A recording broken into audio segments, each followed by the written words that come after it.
Hi, Sophia. Hi, Isabella. This is Wild About Books by Judy Sierra. To our favorite little girls, Sophia and Isabella, the best big sister and little sister ever. Much love, Nana and Paul.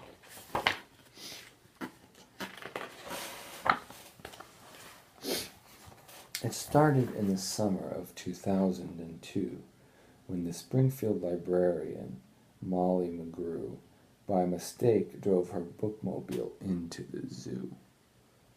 Molly opened the door and she let down the stair, turned on the computer, and sat in her chair. At first all the animals watched from a distance, but Molly could conquer the strongest resistance.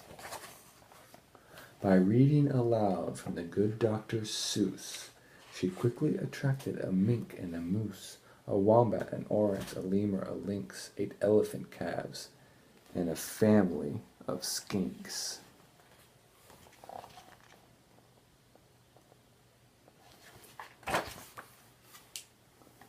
In a flash, every beast in the zoo was stampeding to learn all about this new something called reading.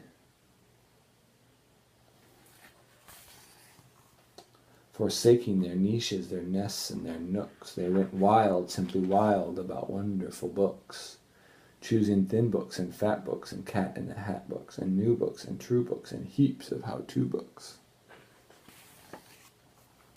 Giraffes wanted tall books, and crickets craved small books, while geckos could only read stick-to-the-wall books.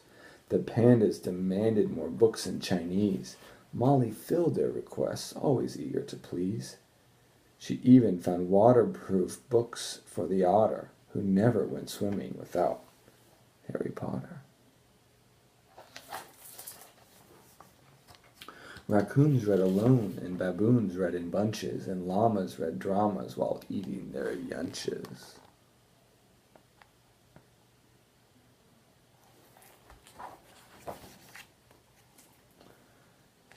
Hyenas shared jokes with the red-bellied snakes, and they howled and they hissed till their funny bones ached. Those hyenas.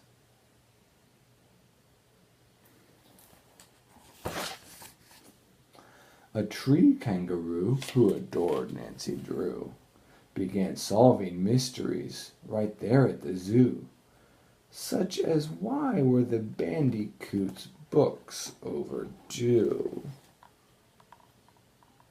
Why do you think the bandicoots' books were overdue, Isabella? Because he made them into his house.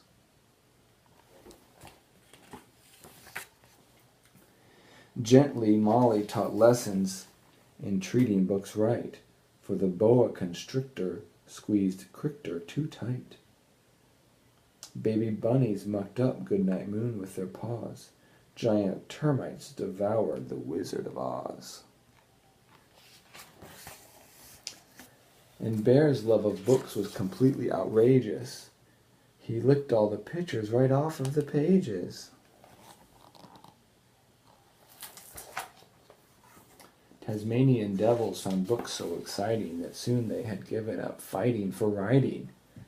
They made up adventures so thrilling and new that the others decided to be authors too.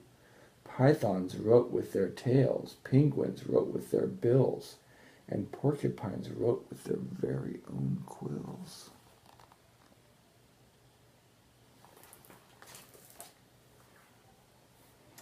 At the new insect zoo, bugs were scribbling haiku. The scorpion gave each a stinging review.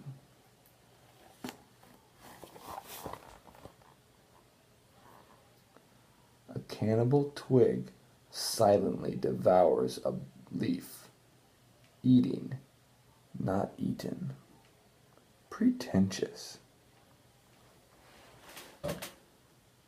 Dung beetle. Roll a ball of dung. Any kind of poo will do. Baby beetle bed. Stinks. Millipede. I dig for treasure in my enchanted castle. A rotten apple. Boring. Giant hissing cockroach. Hiss, hiss, hiss, hiss, hiss. Hiss, hiss, hiss, hiss, hiss, hiss, hiss. Hiss, hiss, hiss, hiss, hiss. Redundant. Stain review. As the cheetah's new novel began to take shape, he read chapters each night to the Barbary ape, and although the gazelle couldn't spell very well, like everyone else, she had stories to tell. Imagine the hippo's enormous surprise when her memoir was given the Züliter Prize. Mud in My Blood by Hilary the hippo, I would presume.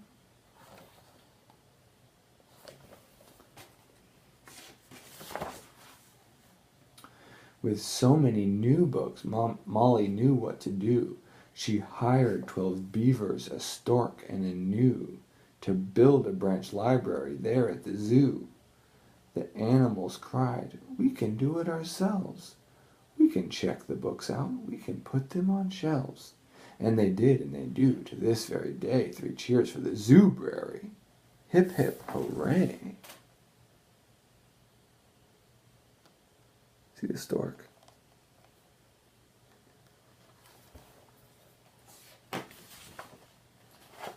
When you visit the zoo now, you surely won't mind if the animals seem just a bit hard to find.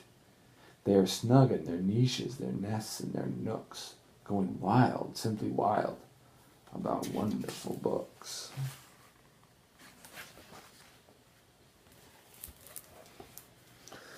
I was wild about books.